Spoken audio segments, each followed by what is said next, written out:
Prends ta Bible dans le livre de Genèse, le chapitre 2, nous allons lire à partir du verset 21. Alors l'Éternel Dieu fit tomber un profond sommeil sur l'homme, qui s'endormit. Il prit une de ses côtes et referma la chair à sa place. L'Éternel Dieu forma une femme de la côte qu'il avait prise de l'homme et il l'emmena vers l'homme.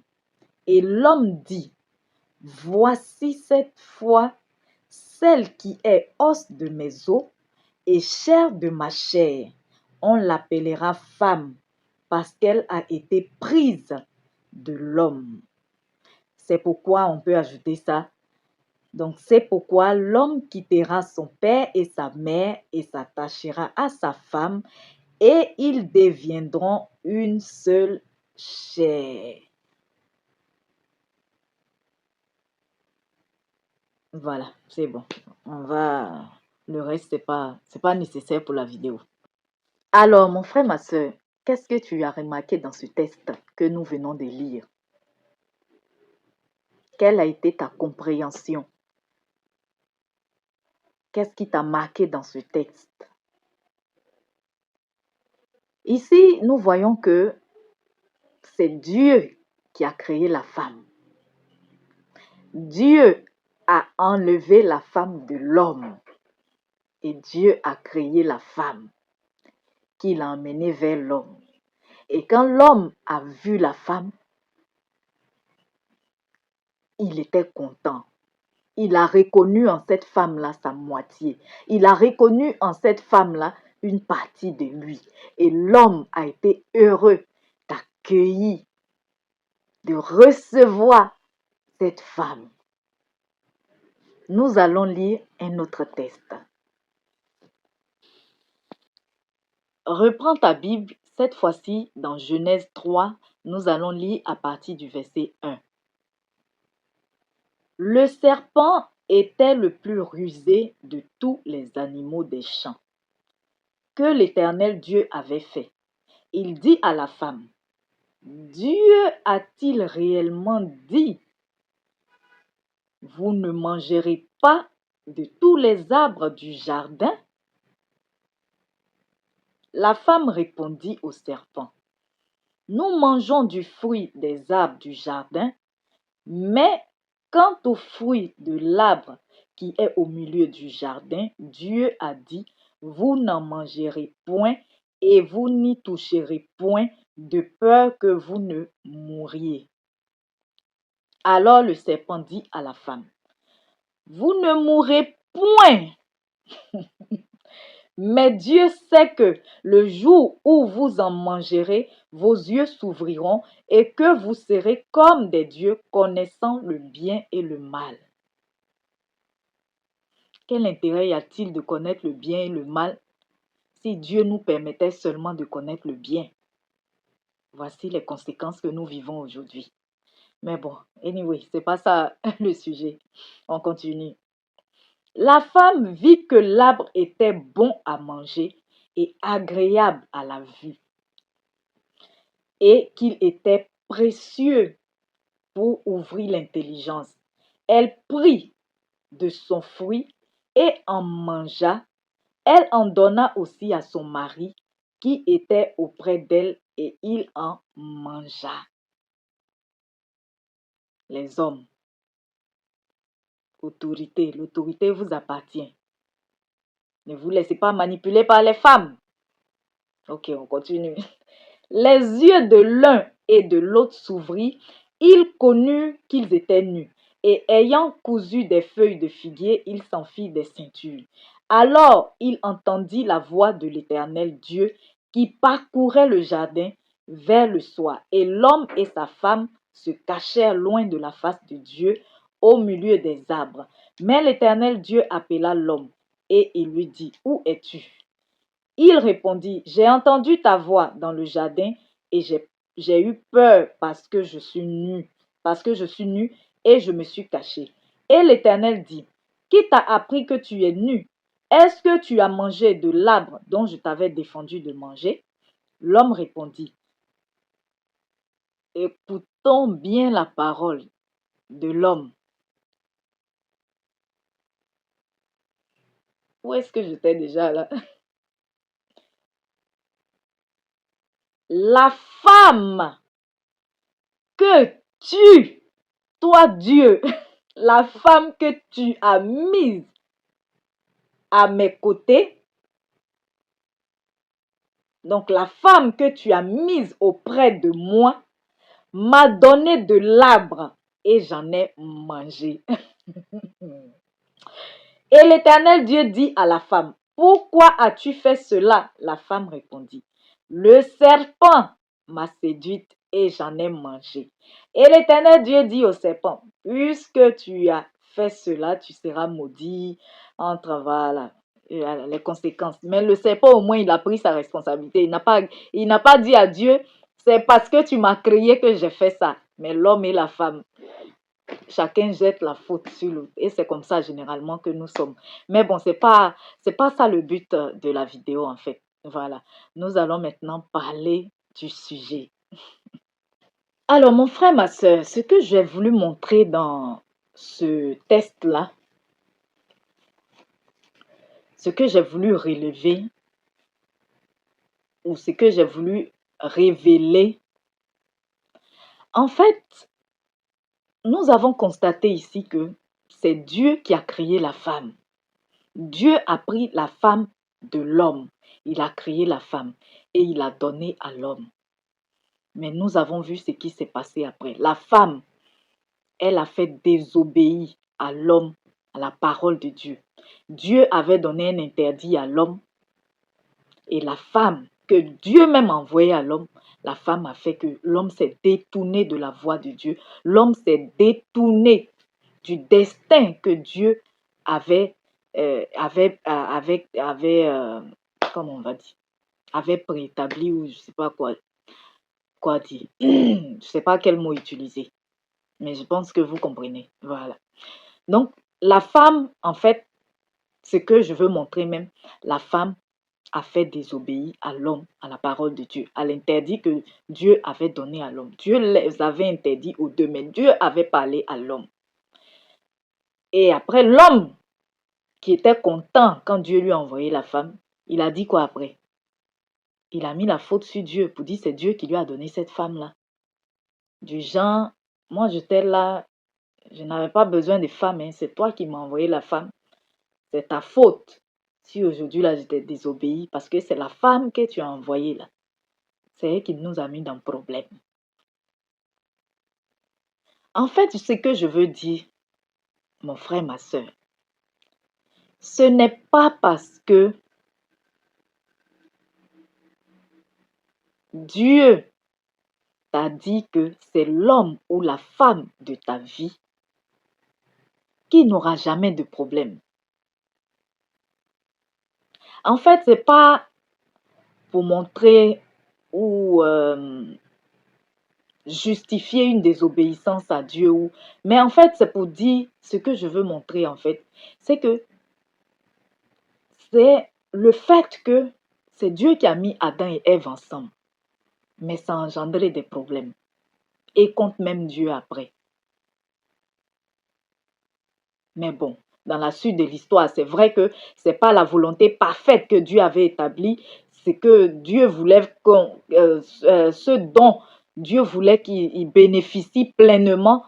C'est pas ce qui s'est passé après, mais quand même, ils sont toujours restés dans la volonté, une volonté permissive de Dieu. Voilà, une autre volonté, puisque Dieu leur a permis de vivre leur vie. C'est vrai qu'ils étaient destinés à rester dans le jardin, mais avec le péché. Bon, Dieu les a fait sortir du jardin, mais ils ne sont pas allés non plus dans le camp de l'ennemi. Voilà.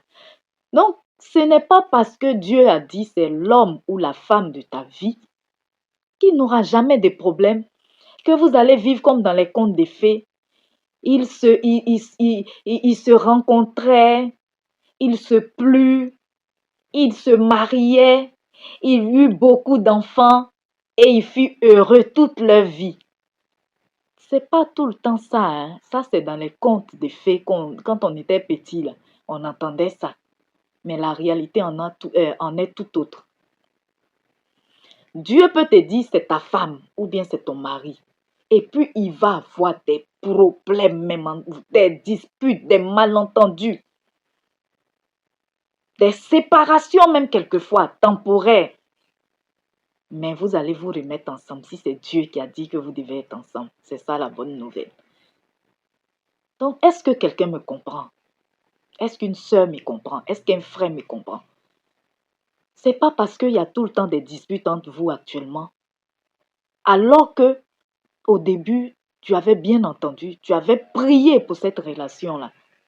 Tu avais demandé à Dieu quelle était ta volonté. Ou bien Dieu même t'a dit clairement, parce qu'il y en a aussi à qui Dieu a dit clairement que c'est ta femme ou c'est ton mari. Mais après, ça ne va pas bien.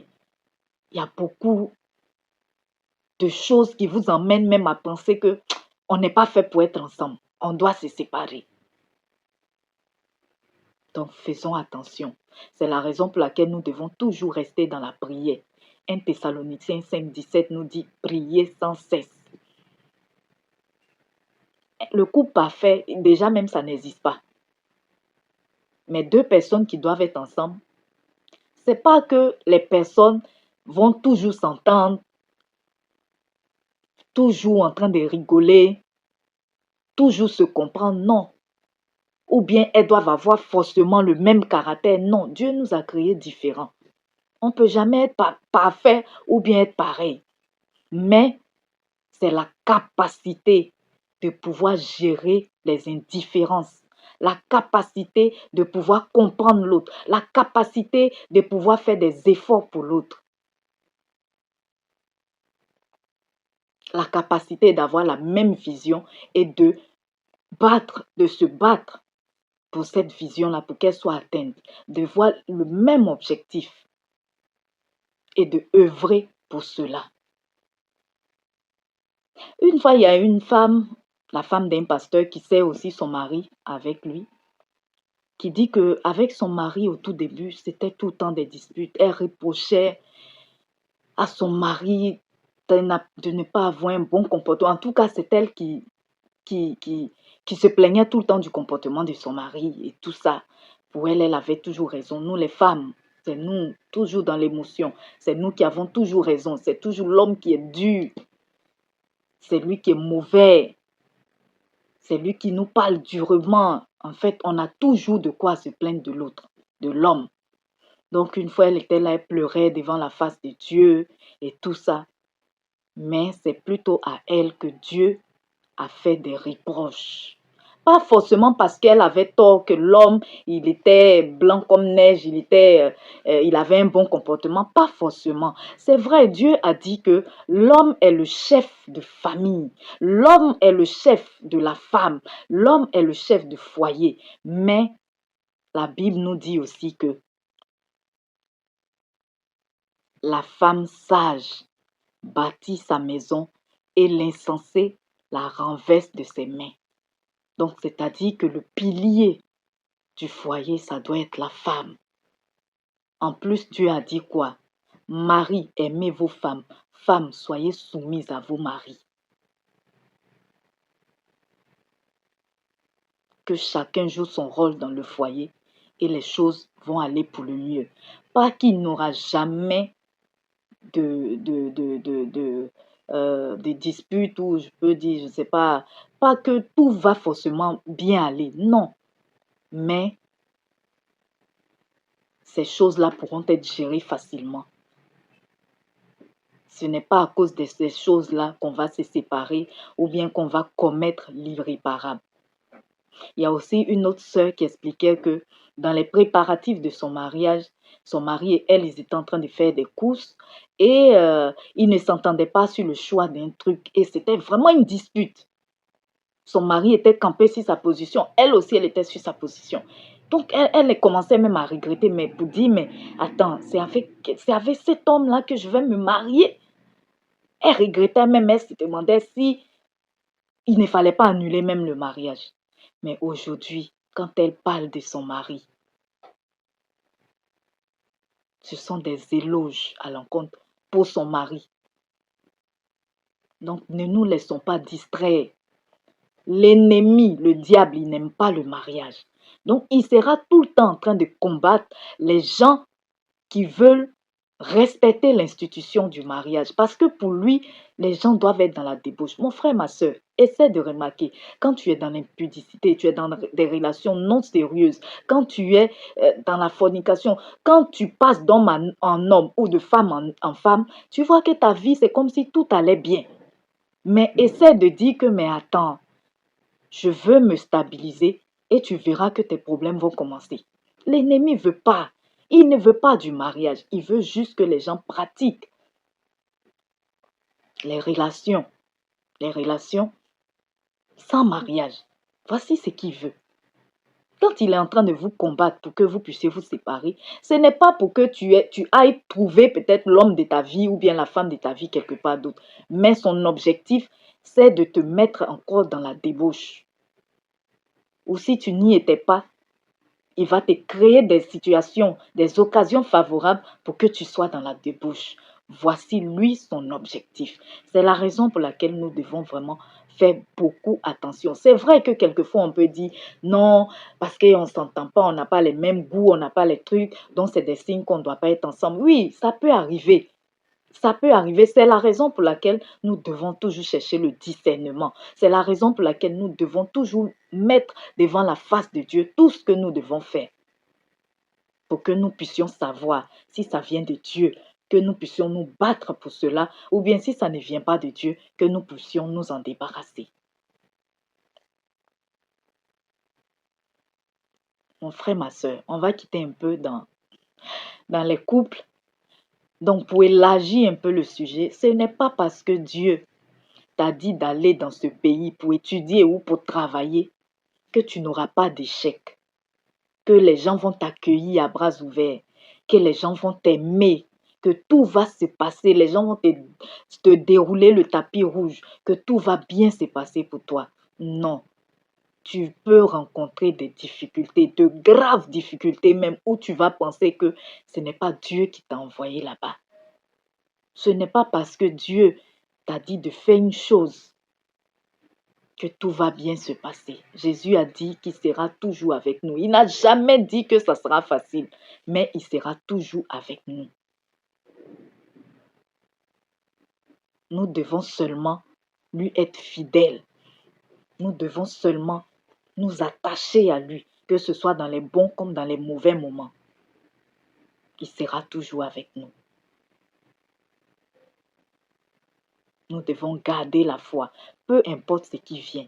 Jésus même, il est venu sur la terre.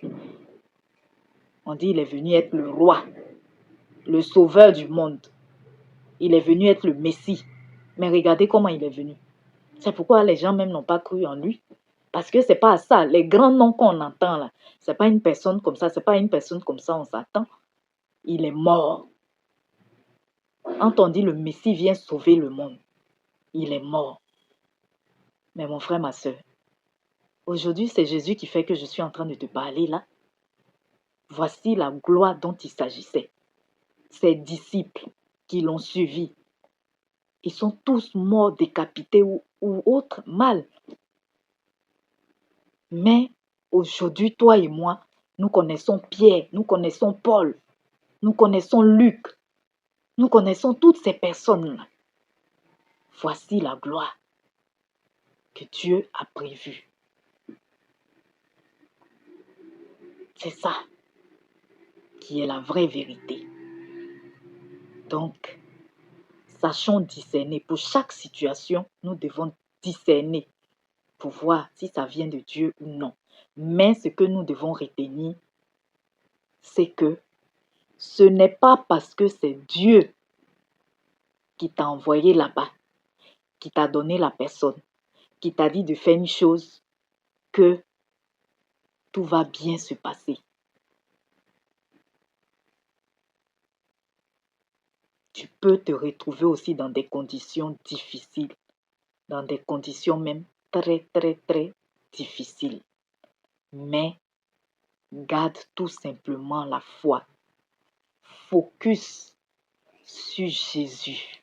Si la mer se déchaîne, si le vent souffle fort, si là-bas que t'entraînes, n'aie pas peur de la mort, si là-bas que t'entraînes, n'aie pas peur de la mort. Si ton cœur est en peine, si ton corps est malade, crois en Jésus, il t'aime, il te donne son amour. Crois en Jésus, il t'aime, il te donne son amour. Il n'a pas dit que tu coulerais, il n'a pas dit que tu sombrerais, il a dit allons de l'autre bord, allons de l'autre bord. Il n'a jamais dit que ce sera facile, mais il a dit qu'il sera toujours avec nous jusqu'à la fin des temps.